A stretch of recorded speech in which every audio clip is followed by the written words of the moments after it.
کہتے ہیں میں نے ایک دن بڑا نقصان کر دیا، کوئی بڑی چیز مجھ سے ٹوٹ گئی، بڑا نقصان ہو گیا۔ تو فرماتے ہیں کہ نبی پاک صلی اللہ علیہ وسلم کی ایک زوجہ محترمہ مجھ پر جلال کرنے لگی، اور ان کا جلال بالکل بجا تھا، ان کا غصہ بالکل ٹھیک تھا، اس لیے کہ میں نے واقعی بڑا نقصان کیا تھا۔ کہتے ہیں وہ جب جلال کرنے لگی نا تو محبوب تشریف لائے، کیا ہوا؟ کہا یا رسول اللہ یہ دیکھیں اس نے کتنی بڑی چیز توڑ دی۔ تو کہتے ہیں اب میرا خیال تھا کہ یہاں سے بھی مجھے ڈانٹ پڑنی ہے اور پڑنی چاہیے بھی، اس لیے کہ میں نے آج بڑا نقصان کیا ہے۔ لیکن کہتے ہیں محبوب میرے قریب آئے اور میرے کندھے پہ ہاتھ رکھا، زوجہ جلال میں تھی، تو محبوب نے کیا خوبصورت جملہ کہا، ساری سوچ ہی بدلتی۔ فرمانے لگے اس کو نہ ڈانٹ، اس چیز کا ٹوٹنا میرے رب کی رضا تھی تو چیز ٹوٹ گئی ہے، یہ میرے رب کی رضا تھی تو یہ چیز اب یہ غریب ہے، اس کا دل نہ توڑ، وہ ٹوٹ گیا، وہ جو ہونا تھا سو ہو گیا، اب چھوڑ، یہ میرے اللہ کی اس چیز کا اتنی دیر رہنا ہی ہمارے حق میں بہتر تھا، تو ٹوٹ گئی تو ختم۔ کہتے بڑا جلال تھا محبوب کی زوجہ کو، لیکن انہوں نے جب بات سنی تو پھر مصطفیٰ کریم کا گھرانہ، پھر حضور کی ازواج پاک، مومنوں کی مائیں، کہتے ہیں اسی وقت وہ بیٹھیں اور انہوں نے میری طرف بڑی شفقت کی نظروں سے دیکھا اور ان کے غصے کو میں نے پیار میں بدلتے دیکھا۔ بھائی یاد رکھو اللہ کی رضا، پھر اس وقت 2-4 لاکھ کے لیے لوگوں کو ہارٹ اٹیک نہیں ہوتا، پھر 20-25 ہزار کے لیے بلڈ پریشر اپ ڈاؤن نہیں ہوتا جب بندہ اللہ کی رضا پہ راضی رہنے لگتا، پھر چھوٹی چھوٹی باتیں اس کے لیے سہانے روح نہیں بنتی، پھر ذرا ذرا سی بات اسے تکلیف نہیں دیتی۔ جب وہ اللہ تعالیٰ کی رضا پر راضی ہونے کا عادی ہو جاتا ہے تو پھر یہ چیزیں اس کے لیے باعث آزمائش۔ بنی اسرائیل میں ایک شخص تھا، امام غزالی رحمۃ اللہ علیہ فرماتے ہیں اس کا دل چاہا کہ پتہ تو کروں جنت میں میرا پڑوسی کون ہوگا۔ اس کو خواب میں بتایا گیا کہ فلاں بن فلاں تیرا جنت میں پڑوسی ہے۔ اب یہ بڑا عابد تھا، زاہد تھا، عبادت گزار تھا، پرہیزگار، بڑا نیک تھا، بڑا پرہیزگار۔ یہ سفر کر کے اس کے پاس گیا، اس کو جا کے کہنے لگا میں تیرا مہمان نہ بن جاؤں، 2-3 دن کا بن جاؤں۔ کہتے میں 3 دن اس کے ساتھ رہا، میں اس سے زیادہ نوافل پڑھتا تھا، زیادہ صدقات و خیرات کرتا تھا، زیادہ عبادات کرتا تھا، وہ تو میرے مقابلے میں کچھ بھی نہیں۔ 3 دن کے بعد میں آنے لگا تو میں نے اس کو کہا یار میں ایک مقصد کے لیے آیا تھا تیرے پاس۔ اس نے کہا بتائیے۔ میں نے کہا کہ میرا آنے کا مقصد یہ تھا کہ میں دیکھوں تو کون سی ایسی عبادت کرتا ہے کہ جنت میں تو میرا پڑوسی بنے گا، لیکن تیری عبادات ریاضت میں تکبر نہیں کرتا، لیکن میں نے کوئی خاص چیز دیکھی نہیں، کوئی خاص بات ہے تو مجھے بتا دے۔ تو بندہ کہنے لگا کوئی خاص بات نہیں، ہاں ایک چھوٹی سی عادت ہے میرے اندر، چھوٹی سی عادت۔ بڑے لوگ کبھی بھی اپنی باتوں کو بڑا نہیں سمجھتے، ایک چھوٹی سی عادت ہے۔ کہا وہ کون سی؟ تو وہ کہنے لگا اگر شدید گرمی ہو نا تو میں نے اپنے رب سے کبھی سردی نہیں مانگی، اور کبھی برف جمی ہو نا گلیوں میں تو میں نے اپنے رب سے کبھی گرمی نہیں مانگی۔ میں سمجھتا ہوں میرا رب مجھے دیتا ہی وہ ہے جو میرے حق میں بڑا بہتر ہوتا۔ یہ ایک میری چھوٹی سی عادت ہے کہ کڑاکے کی دھوپ میں میں نے کبھی مالک سے سائے کا سوال نہیں کیا، اور اگر تیز بارش ہو رہی ہو تو میں نے کبھی یہ نہیں کہا کہ بارش نہیں ہونی چاہیے تھی، کیا بلے گا فلاں چیز کا۔ میں سمجھتا ہوں جو بہتر تھا اللہ نے وہی دے دیا ہے تو میں مطمئن رہتا ہوں۔ تو عابد وہ نیک آدمی واللہ کے ولی کہنے لگے اسے چھوٹی سی عادت نہ بتا، تیری یہ وہ عادت ہے جس کی وجہ سے رب تجھ سے راضی ہو گیا ہے، اللہ تجھ سے راضی ہے تیری اس عادت کی بنا پر۔ جب ہمارے مزاج میں یہ چیزیں آ جائیں گی نا کہ جو میرے حق میں بہتر تھا مالک نے مجھے وہ دے دیا ہے، پھر ہم ہر جگہ بیچنے کی تمنا نہیں کریں گے، پھر سامنے والے سے ہم حسد نہیں کریں گے، پھر ہم یہ نہیں چاہیں گے کہ اللہ کرے وہ مر جائے اور اس کی ہر چیز مجھے مل جائے، پھر ہمارا مزاج پھر ہماری طبیعت یہ نہیں رہے، اللہ کی رضا پہ راضی رہے، مالک کے فیصلوں میں اپنے دل میں کوئی بوجھ محسوس نہ کریں، اپنی زندگی اللہ کے فیصلوں دیکھیں نا، جو ماں باپ اللہ نے بڑے اچھے سمجھے وہ ہمارے لیے پسند کی، وہ اللہ نے ہمارے لیے جو اس نے ہمارے حق میں بڑے، جو بہن بھائی اللہ کرے آپ کو سمجھ آئے، جو بہن بھائی اس نے ہمارے حق میں بڑے اچھے سمجھے وہی بہن بھائی اس نے ہمیں عطا کیے، جس بیوی کو اس نے ہمارے گھر کے گلشن میں بہتر سمجھا اس کو لا کے اس نے ہمارے آنگن میں بٹھایا، اور جو اولاد اس نے ہمارے لیے باعث افتخار سمجھی وہ اولاد اس نے ہمیں عطا فرمائی۔ حضرت نوح علیہ السلام کا بیٹا کافر ہو گیا، پر کسی جگہ انہوں نے شکوہ نہیں کیا کہ مالک یہ کافر کیوں ہوا، اللہ کے قبضے میں ہے نا، دل پھیر سکتا ہے نا، مقلب القلوب ہے، لیکن حضرت نوح نے دعا اللہ کی رضا پر راضی رہے، اپنا مزاج بدلے، تاکہ معاشرے میں یہ جو گھٹن ہے، یہ جو ٹینشن ہے، یہ جو جھگڑا ہے، یہ جو چھینا چھانی ہے، یہ جو ایک دوسرے پر لوگوں کی نظریں ترچھی ہیں، یہ ختم ہو۔ سمجھیں کہ میرے حق میں جو بہتر تھا مالک نے وہ چیز مجھے عطا کر دی۔ میں اکثر کہتا ہوں اپنے دوستوں کو، میں کہتا ہوں مجھے ایسے لگتا ہے جو سب سے اچھے ماں باپ تھے وہ اللہ نے مجھے عطا فرمایا، اور جو سب سے بہترین اساتذہ تھے نا ان کا دروازہ اللہ نے مجھے عطا فرمایا، اور جو جس شیخ جس پیر کو اللہ نے سب سے زیادہ شان عطا فرمائی اس کا دروازہ اللہ نے مجھے دکھایا۔ اور اس کے بعد اتنے تابعدار شاگرد میں نے کسی کے نہیں دیکھے جتنے مجھے ملے، اور اتنے وفادار پیر بھائی اور مرید میں نے کسی کے نہیں دیکھے جتنے مجھے ملے۔ میں اس بات پر، اور میں بات اس لیے نہیں کر رہا، میں آپ کو دل کی گہرائی سے بات بتا رہا ہوں کہ یہ عنوان زندگی ہے، یہ روح زندگی ہے۔ میں کبھی کبھی بڑے ناز کے ساتھ سجدہ شکر ادا کرتا ہوں کہ ایک بہت بڑا خوش نصیب شخص ہوں۔ اب یہ بات صرف سوچنے کی ہے، 100 لوگوں میں سے اگر ان 2 پہ ہی بندہ غور کرے جو نافرمان ہے تو پھر زندگی آگے چل سکتی، تو 98 پر غور کیوں نہیں کرتا؟ تو 98 پر غور کیوں نہیں کرتا؟ اگر کسی شخص کے ساتھ 20 سال گزرے اور تو صرف اس ایک دن کو یاد رکھے جس دن میں اس نے تکلیف دی تھی، تو پھر یہ تیری زیادتی ہے۔ تو باقی ان دنوں کو کیوں نہیں یاد رکھتا جن دنوں میں اس کے تیرے ساتھ محبت والا معاملہ فرمایا، خدمت والا، راضی بالرضا کا مزاج بلائے۔ یہ مسلمان کے ایمان کا حسن ہے، یہ مسلمان کے کردار کا کمال ہے، یہ مسلمان کی سوچ کا بلند معیار ہے، یہ مسلمان کا اعلیٰ مقام ہے۔ حضرت عبداللہ ابن عمر کا بیٹا بیمار ہو گیا، بڑے پیارے ہوتے ہیں نا بیٹے، آپ بڑے پریشان تھے، شدید پریشان۔ صحابہ کہتے ہیں ہم نے آپ کو بڑی تکلیف میں دیکھا، کبھی اس حکیم کے پاس، کبھی اس حکیم کے پاس، کبھی اس جگہ، کبھی اس جگہ۔ کچھ دنوں کے بعد بیٹا انتقال کر گیا، لیکن کہتے ہیں جب ہم تعزیت کے لیے گئے تو ہم نے ان کے چہرے پر بہت ساری سکون کو، بہت ساری راحت کو دیکھا۔ بیٹا انتقال کر گیا، جب وہ بیمار تھا تو پریشان تھے، اب جب انتقال کر گیا تو سکون میں۔ تو کہتے ہم نے ان سے سوال کیا کہ حضور اس وقت آپ پریشان تھے، انتقال کے بعد تم لوگ زیادہ پریشان ہوتے ہیں، اب آپ سکون میں ہیں۔ تو آپ فرمانے لگے جب تک میری ڈیوٹی تھی میں پریشان تھا، خدمت کر رہا تھا، نوکری کر رہا تھا، اب میں اسے اس کے پاس چھوڑ آیا ہوں جو مجھ سے بہت زیادہ اس کا خیال رکھنے والا ہے، جو مجھ سے کئی 1000 گنا بڑھ کے اس پر توجہ کرنے والا ہے۔ اب مجھے پریشانی، اب میرا قریب مجھ سے کہیں بڑھ کر اس کا خیال رکھے گا، اسے سکون دے گا، اسے راحت دے گا، اور میں اپنے رب کے فیصلے پر بڑا راضی ہوں۔ اس نے جو بہتر سمجھا اس نے میرے حق میں وہ فیصلہ۔ حضرت ابن وقاص رضی اللہ تعالیٰ عنہ بڑے مستجاب الدعوات بزرگ تھے، مستجاب الدعوات۔ حضرت عبداللہ بن صائب رضی اللہ تعالیٰ عنہ فرماتے میں حج کرنے گیا تو میں طواف وداع کرنے گیا، حج کا آخری رکن ہوتا ہے، پس آتا ہے نا آفاقی حاجی تو طواف وداع کرتا۔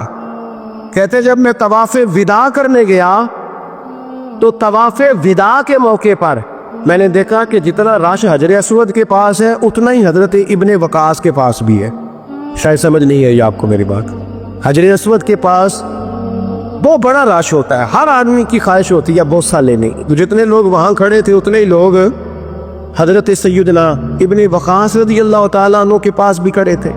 تو کہتے مجھے تعجب ہوا، عبداللہ بن صائب کہتے میں بھی ان کے پاس جا کے بیٹھ گیا تو میں نے دیکھا کہ وہ نابینا ہے، آنکھوں سے نظر نہیں آتا، لوگ ان کے پاس دعائیں کرانے آ رہے ہیں، اور فرماتے میں نے عجیب حال دیکھا، بیمار ترین شخص ان کے سامنے آ کے بیٹھا، حضور میرے لیے دعا کر دے۔ تو فرماتے انہوں نے دعا کے لیے ہاتھ اٹھائے تو وہیں اسی وقت میں نے دیکھا اللہ نے اس بندے کو شفا کا فرمایا۔ میں نے دیکھا مقروض دعا کرا رہے ہیں، بیمار، بے اولاد، جو بھی دعا ان سے کراتا اللہ اس کی حاجت کو پورا فرما دیتا۔